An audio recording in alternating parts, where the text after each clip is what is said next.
She was the tennis world's youngest ever #1, a Wimbledon champion who went from strength to strength. But Martina Hingis gave it all away aged just 22, plagued by injury and, if you believe the critics, self-doubt. A stunning comeback saw the Swiss Miss win more hearts all over the world and continue her steady dominance in the sport. Martina had already achieved so much in tennis when she announced her retirement from the game after losing her battle with severe ankle problems. She was often seen sitting on the sidelines, following the career of fellow Swiss player Roger Federer. At 16, Martina was on top of the world, the youngest winner of a Grand Slam in the last century, the youngest world #1, and the holder of the Australian, Wimbledon and US Open titles. The arrival of the powerful Williams sisters punctured Martina's dominance and her decline began.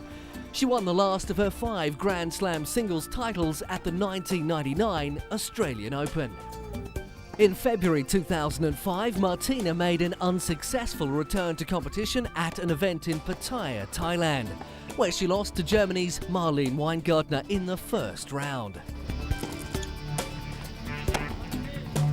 She resurfaced in July 2005, playing singles, doubles and mixed doubles in world team tennis, and notching up singles victories over 2 top 100 players, including Martina Navratilova.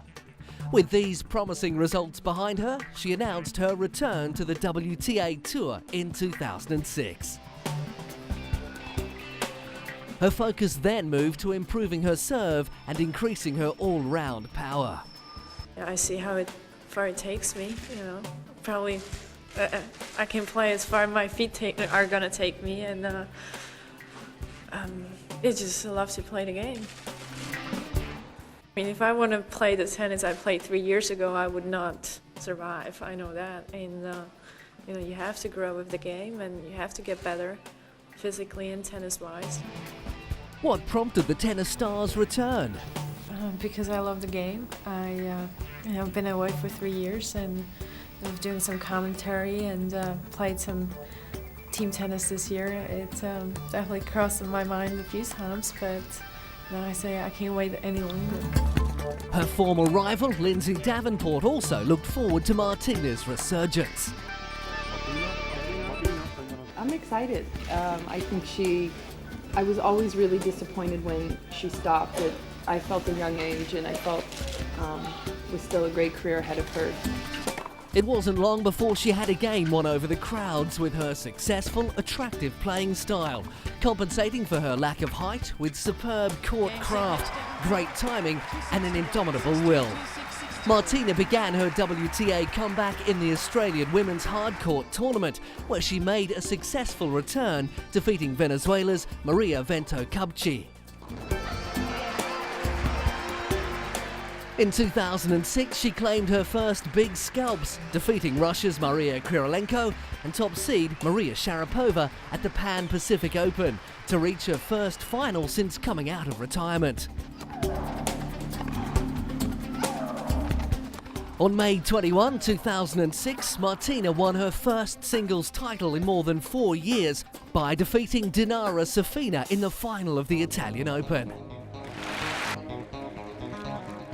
With 41 career titles in singles, a slew of doubles triumphs and millions of dollars in prize money, Martina Hingis has an important place in tennis history.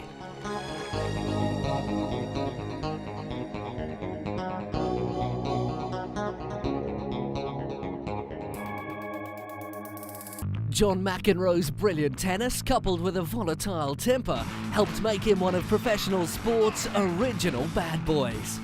Considered one of the greatest players of all time, he established himself as a leading competitor in the late 1970s and 80s. John is one of the game's greats, noted especially for his serve and volley style. His artistry in playing shots enabled him to dominate tennis through the 80s. He dethroned Bjorn Borg at Wimbledon, winning 3 championships on the prestigious grass courts just outside London, as well as winning 4 US Open titles. Famously dubbed Super Brat by the British tabloid press, John was notorious for his volatile temper and for terrorising umpires. He played with a competitive fire and a fierce determination, traits that the public loved.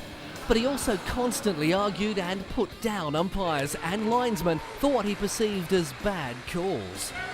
Come on now! You can't call that in now.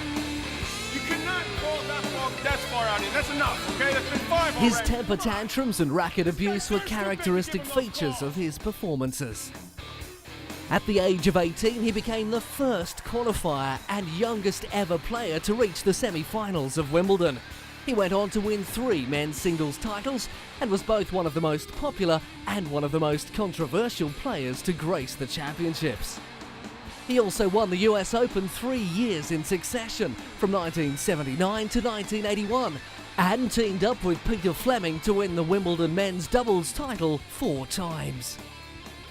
During a career in which his chief rivals were Jimmy Connors and Ivan Lendl, John was often ranked first in the world. Despite his bad boy image, a soft side is evident when playing with the new generation of tennis stars. Age has not mellowed him, nor dulled his brilliance or flamboyance. He played in a 2005 charity tennis event, defeating Andy Roddick in the doubles match, easily volleying back Roddick's signature powerful shots.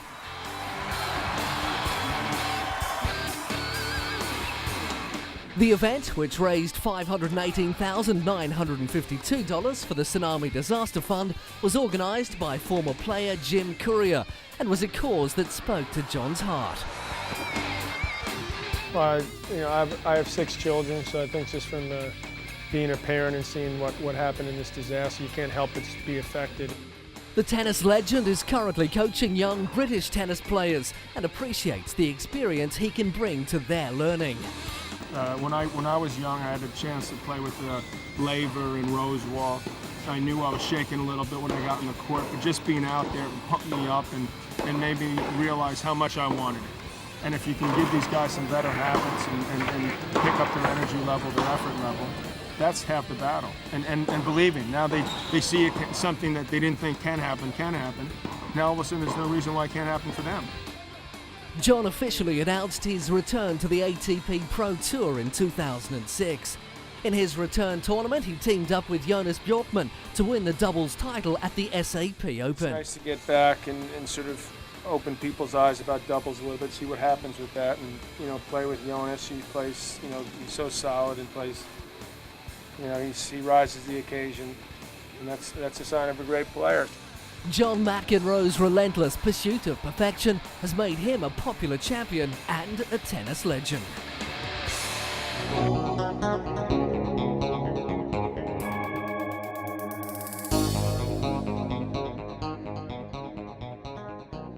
He has given so many memorable moments on the court over the course of his career.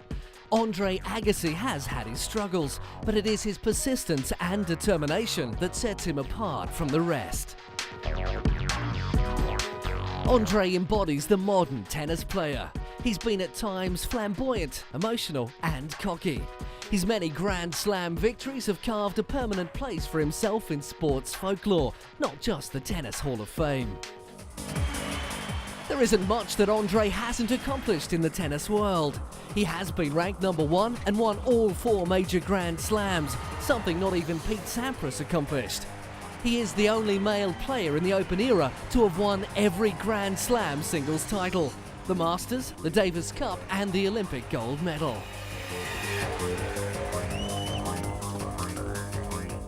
He is one of the all-time greats, having adapted his game to continue his success, something previously unheard of in tennis.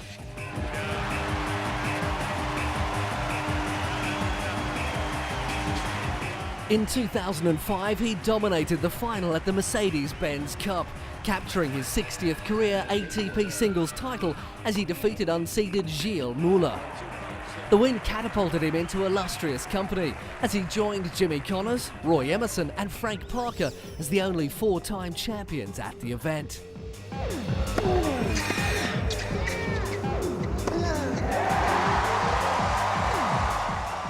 This victory also marked Andre's 15th singles title since turning 30 years old. As one of the elder statesmen of the game, he's often pitted against younger players like teenage sensation Rafael Nadal. At 35, Andre was the oldest man in the top 10 of the tennis rankings, but his age doesn't worry him. This is what I do, really. I mean, right, I'm a tennis player, and I still work hard. I still feel competitive, and still find a lot of rewards in pushing myself. That's been the motivation since I was young. It's challenging, and you fall short many times, but you keep going. And I don't know what'll be the reason for my choice to do otherwise. I just know that I don't have the energy to think about that right now. Tennis has taken Andre to great heights, literally. He joined forces with Roger Federer to showcase their skills and their head for heights when they knocked the ball around on the helipad of Dubai's Burj Al Arab Hotel, 211 meters above the sea.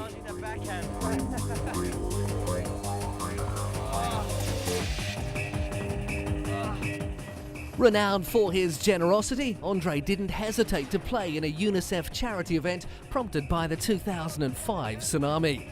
He again joined Roger, and the two stars engaged in playful banter, mocking each other over their trademarked looks.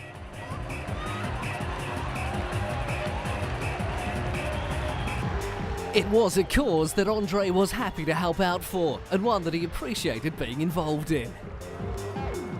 I think it's a great testament to what the human spirit can do when they sort of come together and unite on a great cause, and for all the top 10 to be a part of this event tonight is a great feeling for me. I mean, just to sort of help raise money for something that's truly needed it's pretty special.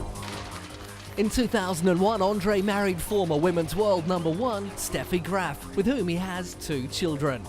After thrilling a generation of tennis fans with his charisma and flamboyance, Andre announced that he would retire from tennis after the 2006 US Open, bringing an end to his 20-year professional tennis career.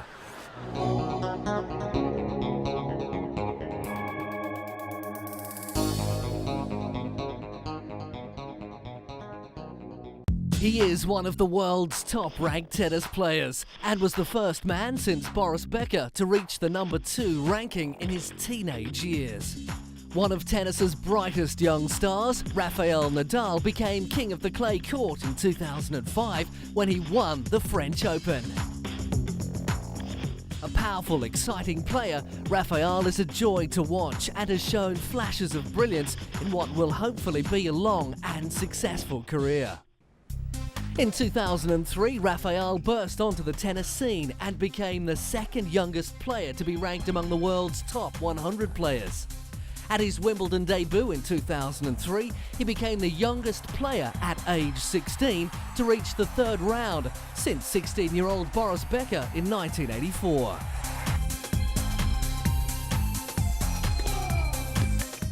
While 2004 marked the year he won his first ATP title and beat world number 1 Roger Federer, it was his 2005 run that proved he was among the tennis tour's best.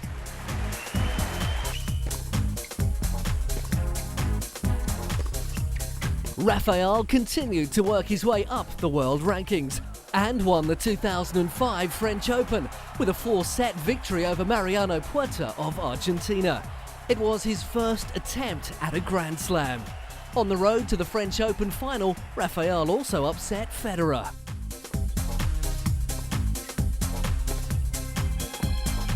The young prodigy has emerged as a player who could challenge Federer to the number 1 ranking if he can cross his clay court success over to grass as well. When Rafael was again crowned French Open champion in 2006 and won his 60th straight match on clay court, it made him the undisputed champion of the surface. His record, the longest clay court winning streak among men in the Open era.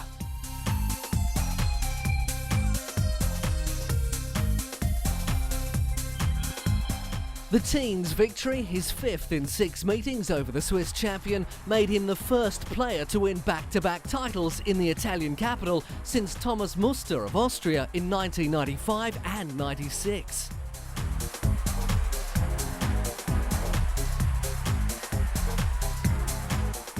With his unique left-handed playing style and long hair, Rafael is a favourite with fans both in Spain and around the world. With an undefeated 2006 clay court season, Rafael firmly stamped himself as the dominant clay court player in the world, although he is yet to break through to win a major on grass.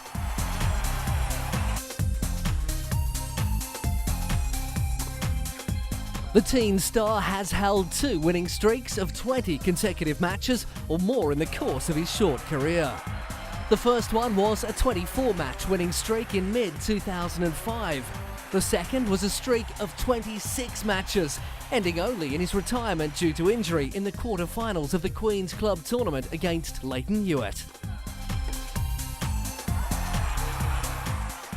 One of the game's most exciting and dynamic players, Rafael has captivated critics and fans alike with his charisma and exuberance. So, how far can this Spanish sensation go? A genuine challenger at only 20 years old, Rafael Nadal has outdone himself year after year since joining the ATP Tour, and he looks set to conquer the tennis world for years to come.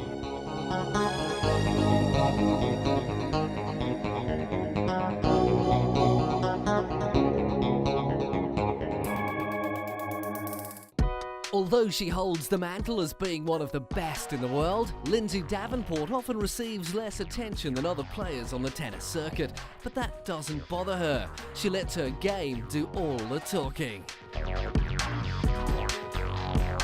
She may lack the high profile and glamour that some of her fellow female tennis players have, but Lindsay usually comes out on top where it matters, on the court.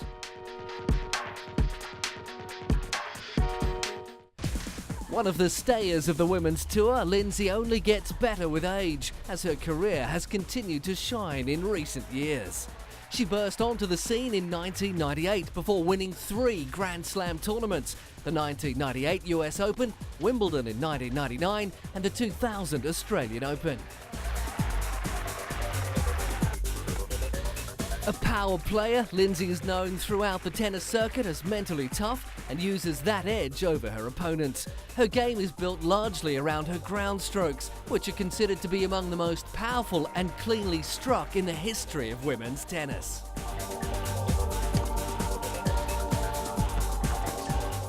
At slightly over 1.89 metres, she is the tallest woman ever to win a Grand Slam as well. Lindsay has been number 1 in the world 4 times. She was ranked number 1 throughout most of the 2005 season, being briefly overtaken by Maria Sharapova for 2 weeks before the US Open.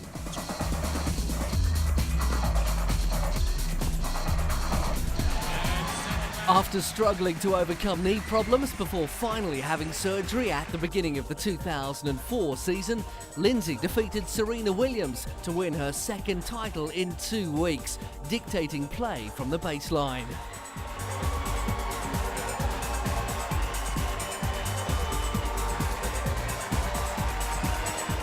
After the upsetting loss at the US Open in 2004, Lindsay recaptured her form and subsequently qualified for the WTA Tour Championships. In 2005, Lindsay claimed the 50th singles title of her career when she defeated Amelie Mauresmo in the final of the Filderstad Grand Prix.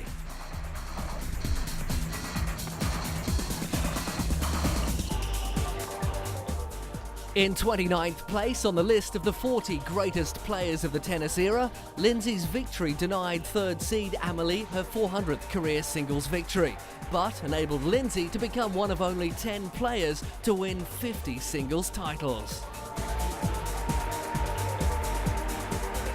In February 2006, Lindsay became just the 8th woman in WTA history to win 700 singles matches.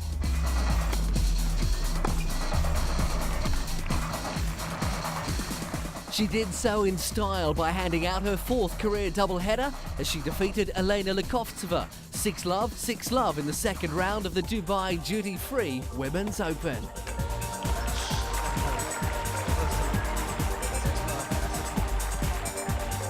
2006 saw Lindsay absent from the courts because of a back injury, announcing that she would be bypassing the entire clay court season, including the French Open.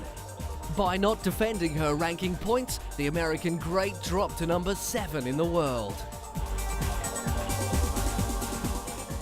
Lindsay Davenport is firmly lodged in tennis's record books, where it's clear that she has the two defining characteristics of a great champion: the focus to win week after week and the ability to rise to the dramatic occasion.